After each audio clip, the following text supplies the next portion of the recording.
nkomo no nti na wane obey atwema kwa nwoma ho no mrankru no obo so no a week mu a next week by 30th 31st je no mawie no na so do ho akwa gimo be ene ye fiada Lawson Herbal Center for so aba ewo nuro miensa ewo adwama so a minua be made aba the virgin son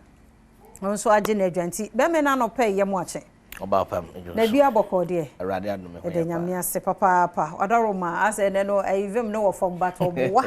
by the time e be mu am betene nka enti odaroma ye hwe law care Herbal Mixture ne Lawson Herbal Mixture papa dedika be da wase bebre anopai se waje me feso sa na yemfa akonya we so nchia yetiefo ne ahwefo se danda nyina omani di achi no omutie ya no asem no omode kroye no wodo kwa abonten ko herbal shop any pharmacies ko pay nru extra kwan sa mre obi bia wo hwe me ya na wotie me mosomfo mo ade nyina Dr. Lawson Cheme no aka the virgin doctor ne ba virgin son na no pay mafa me papa akonya me ne wudi nkomode afa nupa mako me yansa ye dia badwaman so ye wo Lawson Herbal Mixture and ye wo Law Care Herbal Mixture sounds na ye wo Lawson Delay Man Capsules mama room say enro ne me yansa nyina e wo pharmacies na herbal shop enro ne me yansa nyina wo yare ekoni padua ni ma ekosa anase ekutu ase inti anopa me srema hwefo se obi bia yare akoye nkodanda ada no wadwendwen wanu maduro wotu anamon akọ asofo so akọ adunsufo so nanso yare no eye hunamani yare no me stress Lawson Herbal product extra kwan your numbers are be fresh so near no bedi nkomo afa ho eye 0242 133 577 0242 133 577 0248 61 99 99 0248 61 99 99 enu ni yamiensa anopa mi no wudi nkomo edikan de afa Lawson Herbal Mixture Lawson Herbal Mixture ye dra meme virgin son menum bi na medi ho adanse ese obi bia obanom Lawson Herbal Mixture no esan se ye bibiduro ne edi nkohini enua ahama enua ehini edi akabom dia yenti no wono maduro ya enso yare so na emumetu yare ase enti obi de akoye achiridi yare minu aba yenhwe malaria eye yare a etimi kum nipa na edi nipa nya na ebubu nipa nanso ye ma ya adwen enkoso malaria timi ye obi edurumre bia edu anopa na awo ateegu no so na ne ho nso ayehye malaria nti obi ntimi endidi yie malaria nti obi wo hono ma na ne bokora eye de efono no malaria nti obi wo hono ma onante kakra bia otese wabre nipadua no ayobohu mesrawo opa bibidru a etu atridi yare ase na tu malaria sifri nipadua ma edru a mekamfo ama on eye Lawson Herbal Mixture weni edru a wonum na ekoni padua ma nipadua kwa no emane ye fe nipadua no ekase ne emamu ye den nipadua no nyina so no eye kama mesra wo se ebia wonso wutie me wo de anya malaria nanso de akwa honam yawo general bodily pains yaha Lawson Herbal Mixture na dwuma eye a enei enkokorafo ene mrante ne nketesia ne mrowafo a na yare tete wo ma ebinum so ade ma na wo monsa epopo ebinum da sori a na wo monsa akeka atoso ayi tiriti wona wo nan ehunu wo mkotodwe huna na achia enam so ama wo to asintini atwe wo ma sesi wo manom Lawson Herbal Mixture yare nyina abrase yare nyina fri ni padua nim mesra wuti adanse di a ekoso na nso di akoya ahotutuo wo di akoya honam yawo nanso wonya adwuma bia oda sori a wotese honam emututu woda dadwa na woni padua emu hyehye wuse ya Lawson Herbal Mixture eye wodru weni adru a ekoni padua ma ekum kuro anase ekum kuro a ewo kase mu inti Lawson Herbal Mixture no meme virgin son minim hwe kura ne minu aba ye wodua bi efe no mahogany saupe adru a emani padua ekura ewom ewu na ema moja timidi afusane a e mahogany ye hwadua bi efe no kokrodo so ye adru a meme virgin son ne pe eye pana se adru yanko an ye yusu bi ne pe ye penanti esrem ana akwa abenya na chiri kwan eno kura gise wakọ ekura bi ase sa kokrodo sei ne adru a etimi kum ekura wakase mu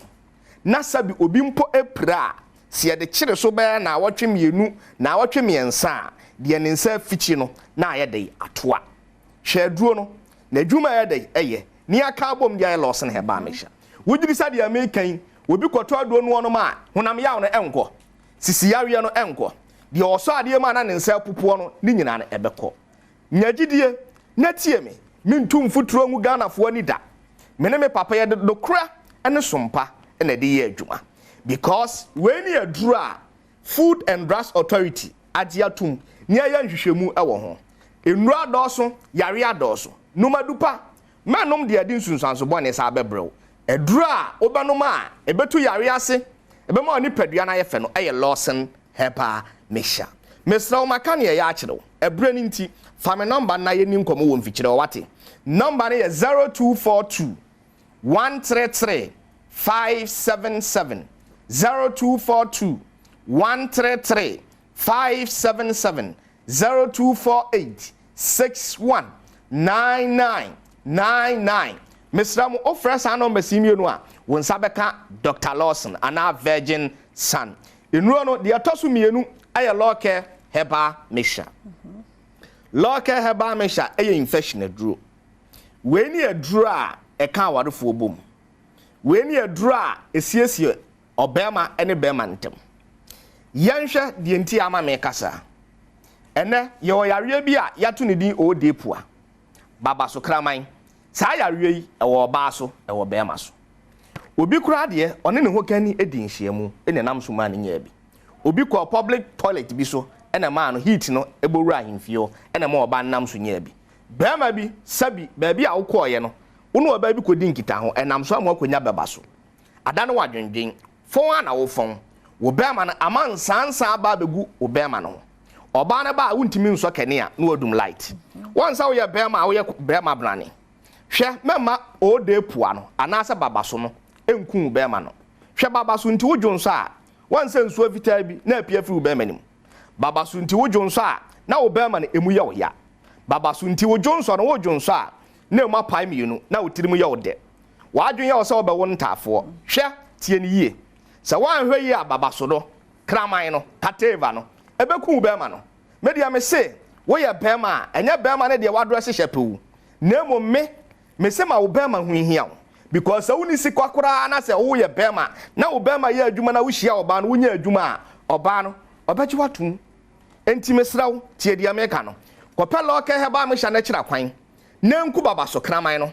nankum gonorrhea na disturb no entu ase mfama wo so onom Lawson Herbal me hya na so ye bema wo ye chingifo a no metoa no enum wonum enum na baba so no ase betu wo bema no ebesiesie no wonum aduo no esa ma wo bema ni ma yedu me ho aya akono oba no ba watimi aso light no no watimi ahwe wanim bi mesraw Lawson Herbal me hya no ko pharmacy ko herbal shop ubenya bi ato wo ba wo de akoye odepua wonso nkaboni fra himfie hoba eya na no bema ni hia wuni atenka wuni feelings no bema ne ba no wokọ no unya no so mfaso no minu aba oba de opia bonte o so de bibi ba fie o